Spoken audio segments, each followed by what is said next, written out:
Hey, what's up, you guys? This is Donetta, aka D.E. Williams, and I am, of course, here to talk ish and chew bubblegum.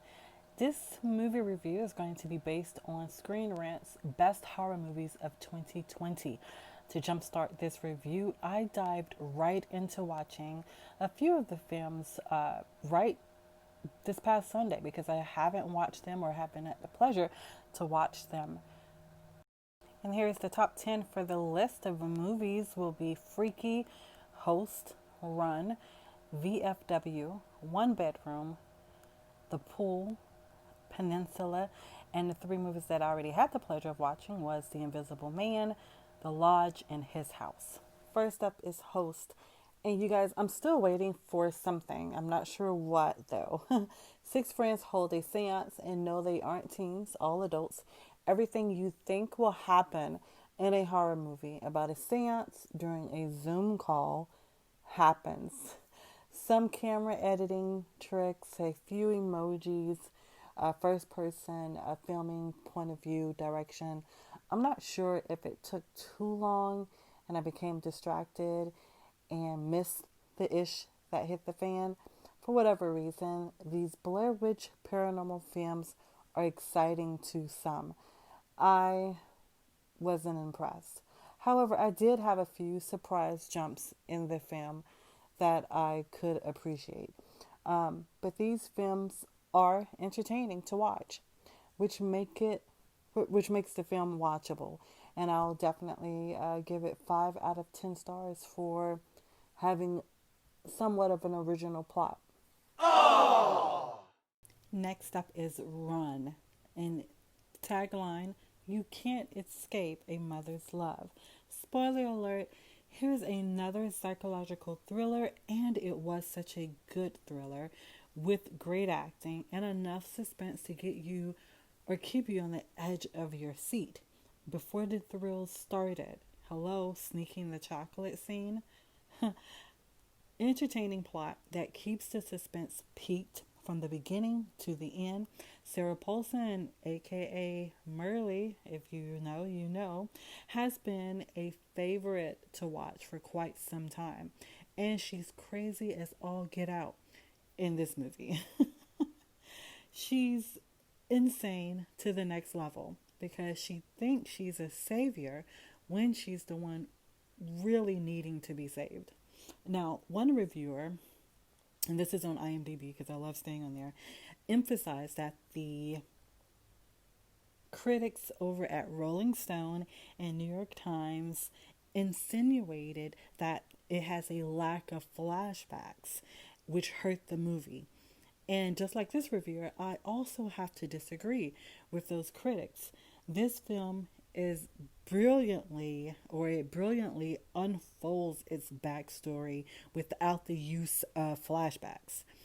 The tense situations and the suspense and the thrills, everything thrilled me enough to enjoy the movie overall. Okay, so overall, 8 out of 10.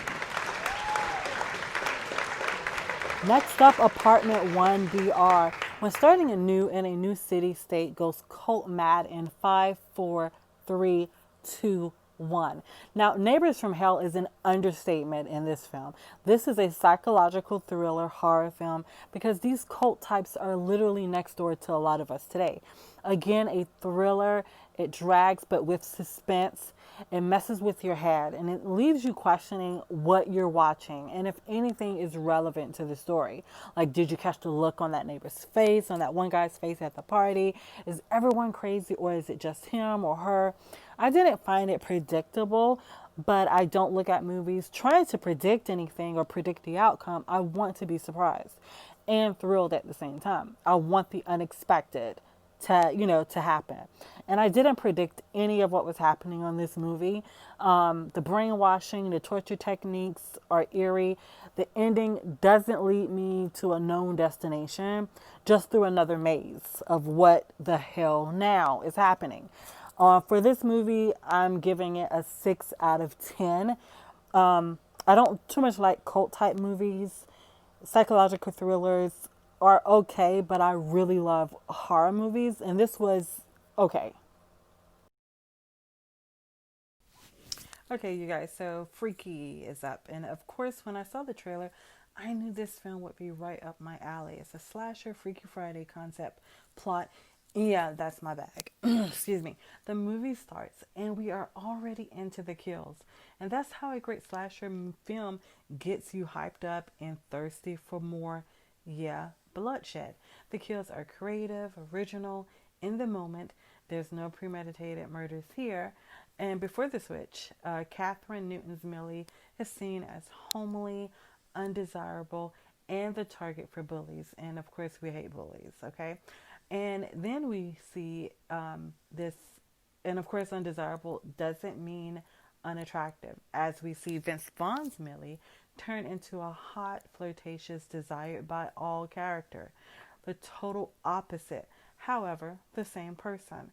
Then there's a change of Newton's Millie personality. She's one very way, shy, timid, and then with Vaughn's Millie, we see a quirky, funny, and really not so timid personality. And of course, in this instance, it's all about how Vince Vaughn portrays a female, and how a female is to be. And here's this 6'5" tall man running around as a teen girl, delivering a good comedic performance. That's believable. It's funny. And if you're a Vince Vaughn fan, of course, you're going to enjoy this film. 8 out of 10 stars. And next up is VFW. And this movie is about a typical night for veterans that turns into an all out battle for survival. Blood, guts, violence, action, you name it, and VFW has it. This was a favorite. It's actually the top 3 out of the 10 from this list for me. Director Joe Bagos, starring Stephen Lang. It's a good fix. This movie is a good fix for a grimy throwback. It has an 80s feel to it. This was indeed, it's a great B movie, and I love B movies, okay? It's entertaining and fun to watch. The kills are just, it's just crazy. The kills are thrilling, okay? And it's exciting, it's fun, it's corny. It's just, it's crazy, okay? But it's my type of movie. And Stephen Lang, of course, has been great to watch for a while now, okay? He's definitely somebody that I would, yeah. And he's kicking ass to a bunch of drug gang hoodlums. And it's definitely a must see. I didn't pay much attention to the acting. However, it wasn't cringe worthy. So the acting was believable and expectingly good. So I didn't see a trailer in the beginning or before this movie, so I didn't expect anything, and I got more than I could ask for. And this is a 9 out of 10 stars for me for the entertaining aspect and bulging eye gills, definitely. Next up is His House. A refugee couple escapes from war-torn South Sudan but struggles to adjust to their new life in an English town that has an evil lurking beneath the surface. Now, from the beginning, you would automatically think that it's in reference to the town, and it's not. It's definitely about the refugee couple. Evil follows you in the shadows that lurks or walks amongst us. I can't recall if I had watched the trailer or not, but it wasn't what I expected. If I expected anything at all, it wasn't this. A supernatural horror built around the guilt that we live with in the desperate times we make the disturbing decisions for our own survival. And that's what I came up with. It's very entertaining to watch. It's a psychological horror thriller that questions the sanity of the film's characters. We become aware of the past as they become awakened to the beast within themselves, their guilty conscience of their past life and what led them to where they are now. I began this emotional roller coaster right along with the characters, Rio Majura and Bowl Majura, and I enjoyed watching these actors grip their characters and you feel for them as they acknowledge why they are being hunted.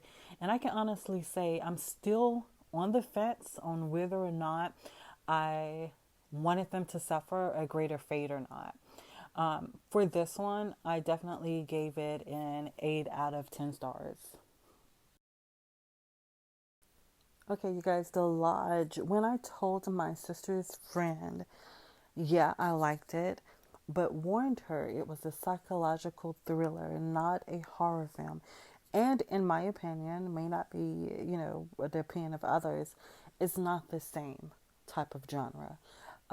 Psychological thrillers F with your head, and the story can drag for a bit. And the story still has to keep you engaged, but a horror movie is just cut and dry. A psychological thriller needs to work up a bit of craziness for you.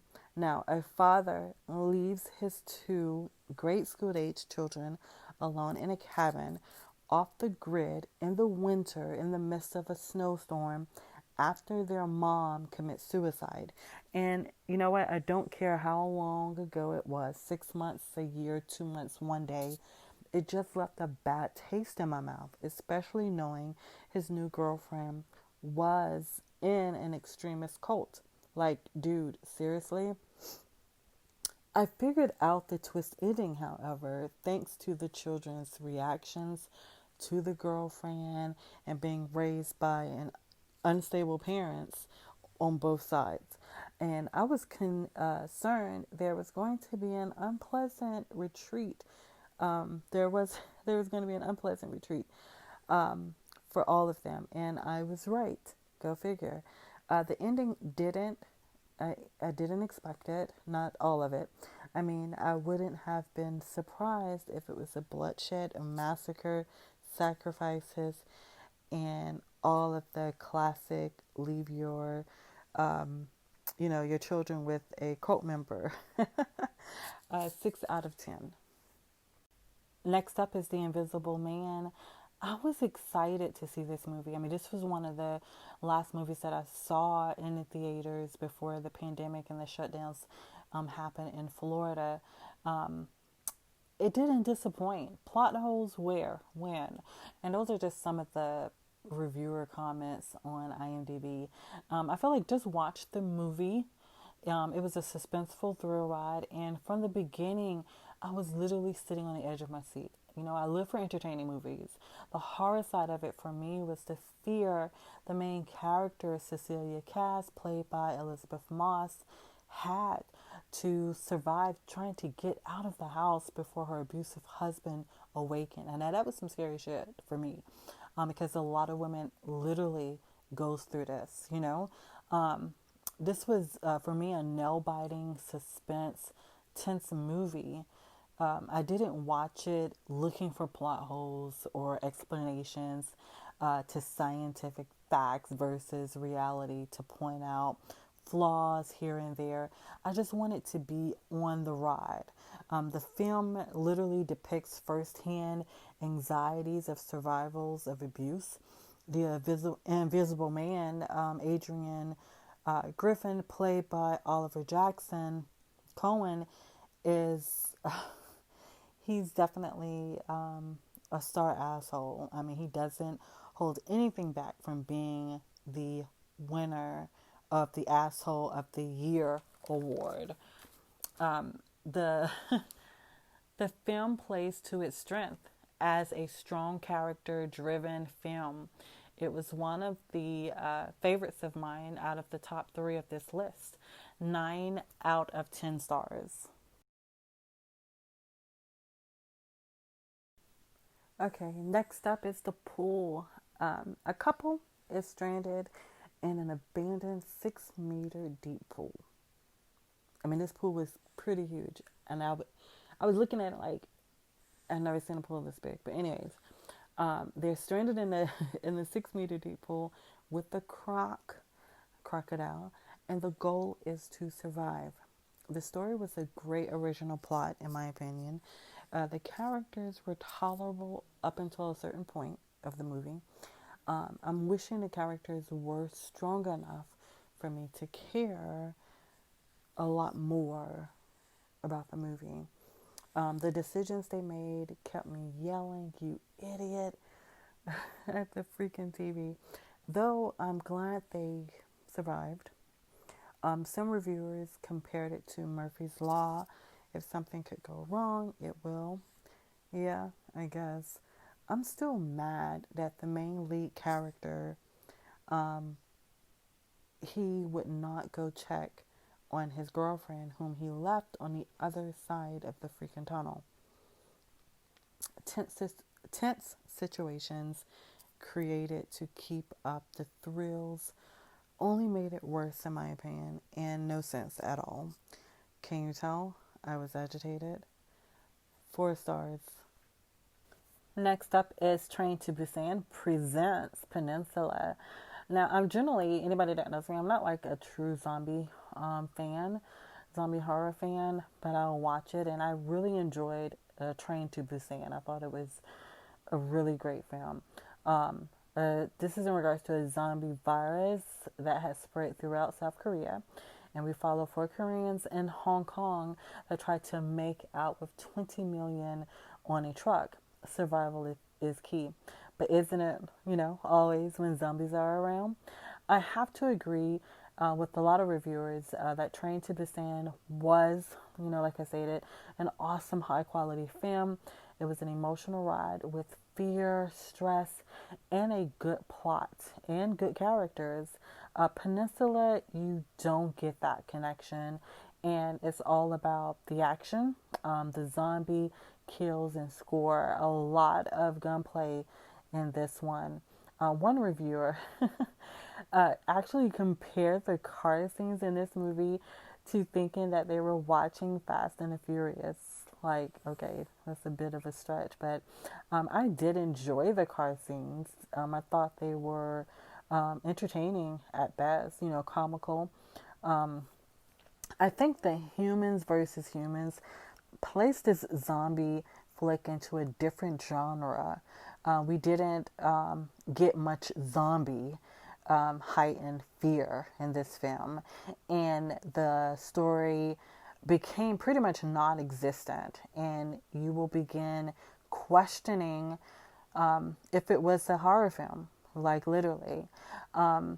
You do find yourself being disappointed, but of course I kept watching it. It was entertaining to say the least, but it just wasn't Train to Busan. It was a totally different movie, totally different genre of movie. This one I give 6 out of 10.